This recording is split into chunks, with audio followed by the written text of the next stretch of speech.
Well, funny you say that because Alan's background is in the MMA scene, and he's brought that to the boxing, and it's boxing has become a little bit.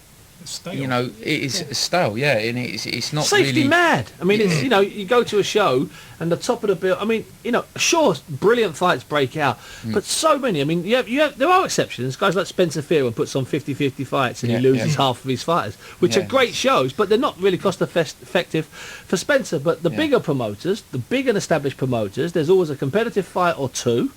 And then the rest of them, journeyman. I mean, in all fairness, you fought enough guys that you knew. I mean, the only reason you were going to lose some of your early fights was if you didn't prepare. Am I right? Yeah. But that's standard. Exactly. That's the way. Yeah. That's the way it works. It doesn't make it bad, but it certainly doesn't make it right. No, you got to learn, I suppose, through it. But there's a time and a place. Yes, learning fights, great, but like you say, if you've got two fighters that are there, we talk to them, we talk to all these boys, and we say, look, you're fighting someone your own weight, your own ability, and let me tell you, they will be your own ability, and are you okay with that? You're coming in to fight. Oh, 100%, I want to do that. So straight away, they know what they're doing. Do you know what I mean? They know they're coming in to have a good boxing match.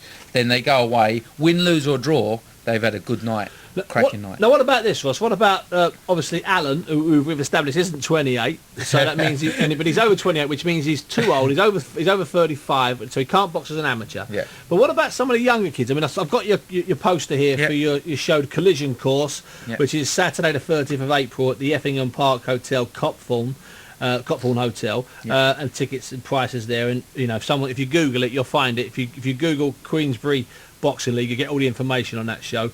Now, obviously, some of the people in this picture, or most of the people in this picture, are young enough to be professionals, are young enough to be amateurs. So, what about the critics that say that businesses like yours, Ross, even allowing for your business to be the top of the other businesses, that you're stealing future amateurs and future pros? Yeah, well, which is a standard accusation. 100%. Yeah, I think the thing is, I go around a lot of gyms. A lot of amateur gyms as well, and let me tell you, the other side of amateur gyms, they have the keep fit classes. Course, they've got to run. It's keeping amateur gyms going. Fitzroy Lodge, for instance, Bosch. Simple as that. But these keep fitters, they actually want to do it, and you've also got the young fellas, which you see on that poster there, which are from that keep fit side, and they've been sort of either overlooked in the amateur.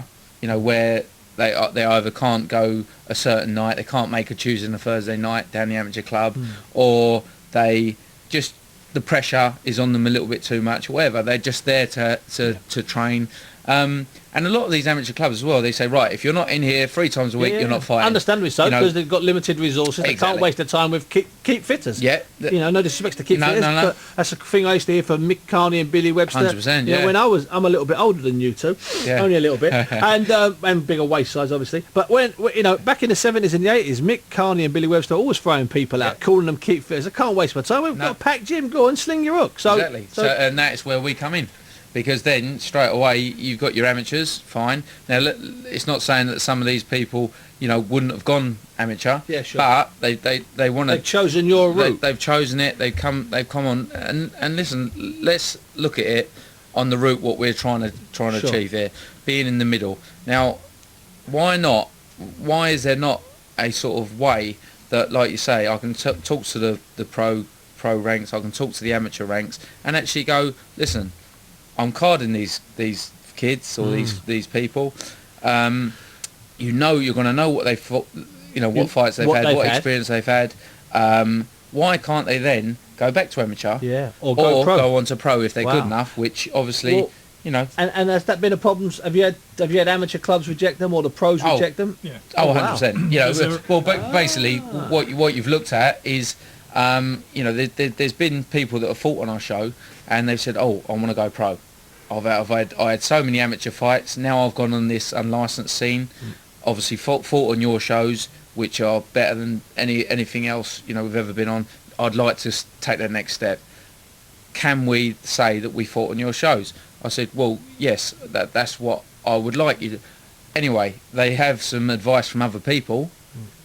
don't mention unlicensed boxing. Don't mention that you're full. Because it's all in one group at the moment, which is exactly what you're trying to change. Exactly, and it's looked bad upon, and it is looked as a bad thing. Now, so why not, like we say, okay, they've got a card, they're carded, okay, they've had 20 amateur fights, they've had 5 Queensbury Boxing League fights, okay, I want to turn pro. There you go.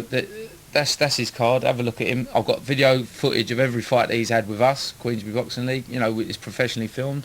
You can see what he's like. There you go. So it almost seems to me that perhaps you need to reach out to Robert Smith of the Board of Control and say, Rob, if you get guys come to you that have boxed in our league, contact us and I'll give you the full details. 100%. Yeah. Which is, of course, probably better than most kids that have had 3 amateur bouts who go and try and turn pro. You see who can't stand up, and I mean that. And I mean it nicely. I think it's about clarity, really. I mean, we're trying to sort of make everything clear-cut, very upfront, very honest, and say, like Ross said, I mean, what is the problem of having a middle ground? I mean, why? None at all if it's run properly. Yeah. Exactly, 100%. Sorry for interrupting you, man, and I know I did, but this is the problem here, is that, you lift yourself above that swamp of unlicensed stuff. And suddenly, next thing you know, you've got a neighbour over here calling himself something else, and then another neighbour who we're nothing to do with the unlicensed. We're doing the same thing as Alan and Ross. Yeah. And of course, imitation is flattery in a kind of way, but you would like to lift yourself up and become established. Yeah, 100%. So that no one else can. And that's the thing where if we can actually achieve that and actually become the medical side of things, actually get everyone licensed, and then it becomes an actual licensed event. You're actually licensing. You're licensing yourself. Yeah. So you got your ABA, you've got your Queensbury Boxing League, you've got your British Board of Control. That's to look at. And like I say, there's a lot of novice boys. I've got on this show. I think I've got about 8 fights, which are first fight boys. On the collision course on the 30th of April. That's it. So there's 16 fighters on there that are first fight boys. Now. Some of them a bit older, some of them like 28, some of them are younger, sort of 22, sort of that age. Now what's to stop them then going, do you know what, thanks for that, I've had that experience. After 2 or 3 bouts? Yeah, 2 or 3 bouts, and then going amateur. There's nothing to stop them. Are you paying these boys? They do get paid. They get commission. They get commission on tickets. Commission on the tickets. That's okay, what they're paid. You don't pay them a fee. No. So they get what they sell. Exactly. Okay. Exactly. So and if we think the top amateur boxers don't get paid, then you're mad. So let's just get that right absolutely straight away. Carry on, Ross. So they've had 3 fights for the Queensbury Boxing League. Okay. Then they go amateur. Now, again, what is, the amateur people. Okay, the ABA go, okay, yeah, we get your fight. You're a no bout boy, but no, he's not. He's had 3 bouts, but he can't actually say that he's had 3 unlicensed fights because the ABA won't then take him on board. So that they say if you've had unlicensed, you can't fight. So actually, what you're encouraging though is for your boxers who decide they want to become pros or amateurs to actually acknowledge it. Whereas we have a situation in amateur boxing in this country at the moment where we have an awful lot of kids taking part who either moonlight on unlicensed shows or worse still, no disrespect to MMA, have come from MMA professional circuit. I mean, we had a kid recently beat our #1 super heavyweight, who's the guy that we might send to the Olympics. The only kid that's beaten him. He's fought, I think, in Japan on the MMA circuit completely legally, and he managed to get himself into an amateur boxing club. He's since turned pro. He hasn't got his license yet. So basically, what you're encouraging a degree of honesty here. Look, it's a bold move, Ross. It's a massive move. It is indeed. But the thing is, though, I am all about honesty. I just think maybe sometimes I'm too honest, but I just think that this is actually encouraging and making boxing grow. If you've had a boxer, he's had 3 Queensbury Boxing League fights, unlicensed fights, whatever you want to call it, and he's got a card and he's shown that I've had 3 fights. Okay, lovely. We'll put you in with an amateur boxer that's had 2 fights or whatever, or around your standard. Because they don't go out and look at them. It's all done by the trainers. Honesty, inferiority, and honesty is a rare old commodity. Exactly. All right, so Alan, you first. In 6 months, where's the Queensbury League going to be? I'd like to think it would be, like Ross has said, our goal is to get it to a body that's recognised that we can we can have the amateur side of things say, right, you can have boys fight on your show as long as we know exactly what they've had, and we will give them, as I say, a complete record of that.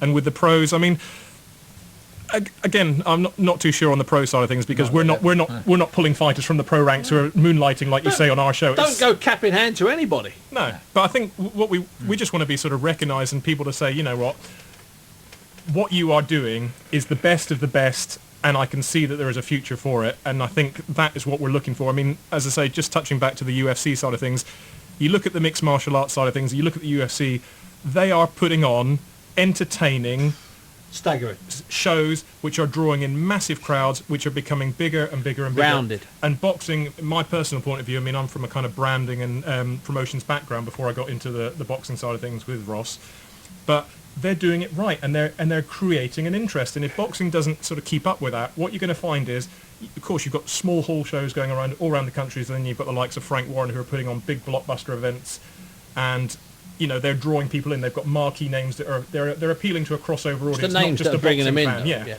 But if boxing doesn't bring its level up and make it more entertaining, it is going to not fall by the wayside, but you are going to get this sort of the influx of MMA, and it's going to become bigger and bigger and bigger. And me personally, I'm a boxing fan, and I'll watch boxing all day long. You want to keep it that way. And I want to keep it that way.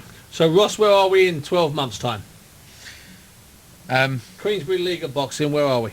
We're growing, just getting bigger and bigger, and I think it's that where, you know, the amount of fighters we're having now, and hopefully we can then, you know, start talking to the amateurs, start talking to the pros, and becoming a known body for in between boxing. So if people want to look at what is this, is it www.queensburyboxing.co.uk, getting all the information on what Ross and Alan have been discussing with me this evening. And the next show is Saturday the 30th of April, and it's at the Effingham Park Hotel, Copthorne. Ross and Alan, it's been an absolute pleasure having you in this evening. Steve. Thanks very much indeed.